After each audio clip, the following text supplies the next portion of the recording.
కొంతమందికి తెలియక పొందవలసిన మార్పు చెందరు, ఆచారాలు కోరుకుంటారు. నెత్తి మీద అయ్యగారు నెత్తి మీద చేపెట్టేస్తే మనకు ఆశీర్వాదం వచ్చేస్తుందేమో. ఎందుకు వస్తుంది? నువ్వు యోగ్యురాలు కాకపోతే. ఎందుకు వస్తుంది? నువ్వు యోగ్యుడు కాకపోతే.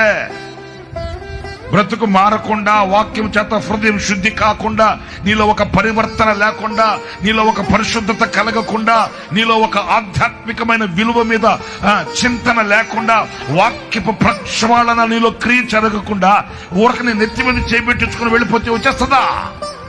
ఓరే బాబు, అలాగా నెత్తి మీద చేపెట్టించుకుంటేనే ఆశీర్వాదం వచ్చే ప్రతి జీవ గ్రంథం ఎందుకండి బాబు? ఈ వాక్యము ఎందుకు?